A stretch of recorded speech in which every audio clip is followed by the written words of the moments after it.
बिस्मिल्लाहिर्रहमानिर्रहीम। अस्सलाम वालेकुम क्लास 9th। आज का जो हमारा टॉपिक है फ़िज़िक्स 2024 न्यूमेरिकल्स। जैसा कि आप जानते हैं न्यूमेरिकल फ़िज़िक्स के अंदर अपनी बहुत ज़्यादा वैल्यू रखते हैं, बहुत इनकी इम्पोर्टेंस है क्योंकि इसका लॉन्ग क्वेश्चन 5 मार्क्स का आता है जबकि शॉर्ट या फिर ऑब्जेक्टिव में भी आते हैं। और न्यूमेरिकल अगर आपको मैं बताती जाऊँ तो बहुत ईजी वे से सॉल्व होते हैं क्योंकि ये मैथ की समझे बहन है। जिस तरह मैथ के फार्मूले इसी तरीके से अगर आपको इसके यूनिट्स आते हैं, ऐसे यूनिट प्रीफिक्सेस आते हैं, तो मेरा नहीं ख्याल कि ये बहुत टफ चीज़ है। आए मैं आपको क्वेश्चन नंबर 1 की तरफ लेकर जाती हूँ। यूनिट नंबर 1 अक्सर ये सवाल आ जाता होता है, estimate your age in second. Simple, आपने कुछ भी नहीं करना, सिर्फ अपनी एज कोई भी जो आपकी होगी, 15 है, 16, मैंने 17 से इसको किया है, इसको आपने मल्टीप्लाई करना है 365 डेज जो एक साल में होते हैं, 24 घंटे, 60 मिनट और 60 सेकंड। इसी तरीके से नेक्स्ट देखिए बच्चे, वो खुद आपसे डिमांड कर रहे हैं कि प्रीफिक्सेस में सबसे पहले तो आपको प्रीफिक्सेस का टॉपिक और SI unit, base quantity, derive quantity के याद करने हैं, फिर आपके लिए बहुत ईजी होगा। यहाँ पर अब वो हमें क्या दे रहा है, 5000 ग्राम। अब बच्चे 1000 क्या है, आपने क्या करना है, 5 मल्टीप्लाई 10 पर 3, 1 2 3, और 10 पर 3 आपको अगर प्रीफिक्सेस नहीं याद तो आप ब्लॉक में जाएं और चेक करें 10 पर 3 किसके बराबर है, किलो के, तो आंसर आ जाएगा 5.0 किलोग्राम। इसी तरीके से 2 के आगे देखें 6 जीरो हैं, तो हम क्या करेंगे, मल्टीप्लाई 10 पर 6, वाट ऐसे ही आएगा, और 10 पर 6 मेगा के बराबर होता है, मेगावाट। अब बच्चे एक और चीज़ मैं आपको समझाती जाऊँ, ये जो मैथ की वैल्यूज़ है ना, फर्स्ट 2 वैल्यूज़ के अंदर पॉइंट आना चाहिए।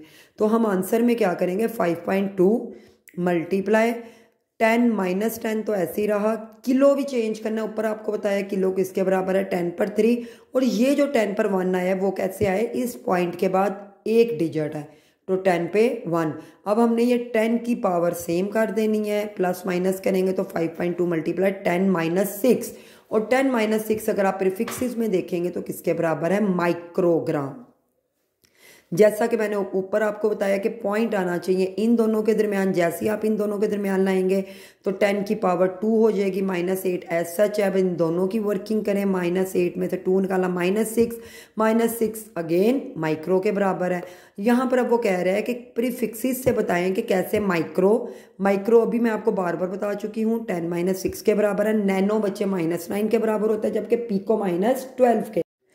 तो बच्चे हम अब कैसे बताएंगे, हम कहेंगे 1 पीको 10 - 12 है, माइक्रो -6 है, और नैनो -9 है, तो हमने 1 पीको पूरा करना है। अब कैसे हम बनाएंगे, ऊपर हम 1 नैनो रखेंगे क्योंकि नैनो -9 था, नीचे हम 1000 रख लेंगे क्योंकि जब ये ऊपर आएगा 9 में 3 जमा होंगे 12। इसी तरीके से जब हमने नैनो बनाना है, ऊपर हम माइक्रो रखेंगे क्योंकि माइक्रो -6 है, और ये जब ऊपर जाएगा तो अगेन क्या हो जाएगा, पीको बन जाएगा। यहाँ पर बच्चे वो कहता है योर हेयर ग्रोथ रेट, आपने ना इसकी डिमांड के मुताबिक इधर लिखते जाना है। पहले हमने क्या लिख लेना है, हेयर ग्रोथ रेट हमने लिखा किसके बराबर है, इज इक्वल टू 1 मिलीमीटर पर का मतलब ये होता है, ये जो बाय है ना इसको पर कहते हैं, डे। अब 1 मिली किसके बराबर है, 10 पे -3। ये आपने प्रीफिक्सेस याद किए होंगे तो आसानी होगी, नहीं तो बच्चे कंफ्यूज हो जाते हैं कि ये तो एम था, ये 10 - 3 कैसे बन गया। ये बच्चे मिली की वैल्यू है। अब एक दिन, ये अक्सर शॉर्ट में भी आ जाता है और एमसीक्यूज में भी, एक दिन बच्चे बराबर होता है 24 × 60 × 60, क्योंकि 1 घंटा 24 मिनट 60 सेकंड 60, इन तीनों को हम मल्टीप्लाई करेंगे तो आएगा 86400। अब हमने क्या करना है, मैथ वाली वैल्यू यानी कि 1 को डिवाइड करना है, इसको भूल जाए हमें, सिर्फ आप 1 को डिवाइड करेंगे 86400 से, तो आंसर आएगा 1.157 मल्टीप्लाई 10 पे -5। अब ये जो 10 - 3 ये सच लिखेंगे, बेस आप सेम करेंगे, माइनस माइनस प्लस हो रहा है। अब हमें उसकी जो डिमांड थी ना नैनो की थी, तो नैनो का मतलब -9 है, हमारे पास -8 है। नैनो हम कैसे बनाएंगे, ये वाला एक पॉइंट उठा के इधर ले जाएं आप, जब इधर मिड में आएगा तो इधर से एक आगे गया, -1 आ जाएगा। अब इन दोनों की पावर सेम करें, -9 और -9 बराबर है नैनोमीटर पर सेकंड। इसी तरीके से बच्चे यहाँ पे वो कह रहे हैं स्टैंडर्ड फॉर्म बनाएं, सेम वही वर्किंग है, पॉइंट आना चाहिए इन दोनों के दरमियान में। जैसे ही इधर पॉइंट आएगा 10 की पावर ऊपर 3 हो जाएगी, 10 की पावर सेम करें, -24 यहाँ भी पॉइंट मिड में आएगा, एक आगे गया है तो ये 1, 5 और 1 जमा करेंगे तो 10 पर 6, यहाँ पे हम पॉइंट डालेंगे, पॉइंट के बाद मल्टीप्लाई 10 पर 2, 2 -5 और ये किलो, अगर किलो आएगा ना, इस किलो को भी आपने ज़रूर चेंज करना है, तो 3 के बराबर है। अब 10 की पावर आप सेम कर लें, 7.25 ग्राम। इसी तरीके से यहाँ पर 0.02, ये ज़ीरो है अंदर, ठीक है। तो बच्चे जब भी ज़ीरो से इधर वैल्यू जाएंगे ना तो माइनस आता है, तो अब यहाँ पर क्या होने वाला है, -2 आ जाएगा। कितने ज़ीरो, कितनी वैल्यू होता है, 2, -2 -10 एज सच था -12।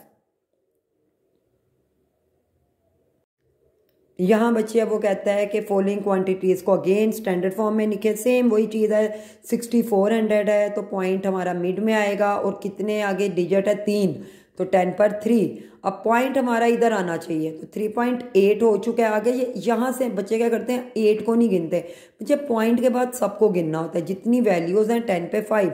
अब जब 3.0 होगा तो इस ज़ीरो से आप सारा काउंट करेंगे 10 पर 8।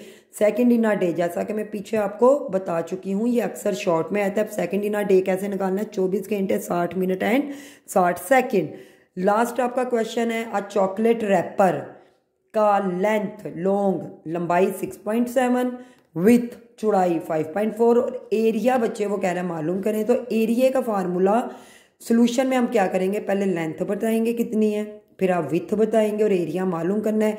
सिंपल एरिया का फार्मूला है L × W, length multiply with या लेंथ मल्टीप्लाई ब्रेथ। अब आपने वैल्यूज पुट आउट करनी है। मेन आपने ये सेंटीमीटर इनको याद रखना, सेंटीमीटर स्क्वायर। नीचे मैंने दूसरा चैप्टर शुरू करने से पहले छोटे से कुछ हिंट लिखे हैं बच्चे, आपने इसको अच्छे से याद कर लेना है। फिर आपको नेक्स्ट बहुत जल्द वीडियो में आपको चैप्टर नंबर 2 के न्यूमेरिकल करवाए जाएंगे। हिंट में बच्चे क्या है, जब भी फासला आएगा या डिस्टेंस लिखा हुआ है मैंने, तो मीटर यहाँ पे लिखा जाएगा, उसको ऐसे जाहिर करना है जैसे कि मैं आपको शुरू में बता चुकी हूँ। Prefixes, drive unit, base unit, ये आपने अच्छे से याद करने हैं तो आपके न्यूमेरिकल होंगे। अब मीटर पर सेकंड वेलोसिटी को जाहिर करता है, स्पीड भी लिखा होगा तो वेलोसिटी है। अब बच्चे वेलोसिटी अगर शुरू में मीटर पर सेकंड आएगा तो वी आई है, मिड में आएगा तो वी एफ है, और अगर एक दफ़ा आएगा तो वी है। इसी तरीके से मीटर पर सेकंड स्क्वायर, स्क्वायर ए को भी जाहिर करता है और जी को भी, ए को भी और जी को। ए को कहाँ जाहिर करता है, जब ये आप ज़मीन पे बात करेंगे, और जी को कहाँ पर करेगा, रिजेंबल, जब आप ऊपर की तरफ कोई चीज़ फेंकेंगे। ठीक हो गया। इसी तरीके से टाइम सेकंड ऐसे जाहिर होगा। अब ये 10 क्या है, अगर तो ज़मीन पर चीज़ है तो आपकी ग्रेविटी 10 है, और अगर चीज़ ऊपर की तरफ जा रही है तो ग्रेविटी -10 हो जाएगी। इसी तरीके से अगर शुरू में रेस्ट आएगा या स्टॉप, रेस्ट या स्टॉप, तो वी आई 0, और अगर दरमियान में रेस्ट या स्टॉप आएगा तो वी एफ 0। ये बच्चे आपने हिंट याद कर लेने, तो इंशाल्लाह बहुत जल्द आपको चैप्टर नंबर 2 के भी न्यूमेरिकल सिखाए जाएंगे। अगर आप लोगों को हमारी वीडियो, हमारा करवाने का तरीका पसंद आ रहा है तो आपसे रिक्वेस्ट है कि इसको शेयर, लाइक और सब्सक्राइब ज़रूर करें, ताकि आपके साथ साथ दूसरे बच्चों का भी फ़ायदा हो जाए। हम सबको दुआ में याद रखें, अपना ख्याल रखें। जैसा कि आपको पता है आपके पेपर 10th क्लास के 2 पेपर गुजर चुके हैं, तो बच्चे बहुत जल्द आपके भी पेपर आ रहे हैं।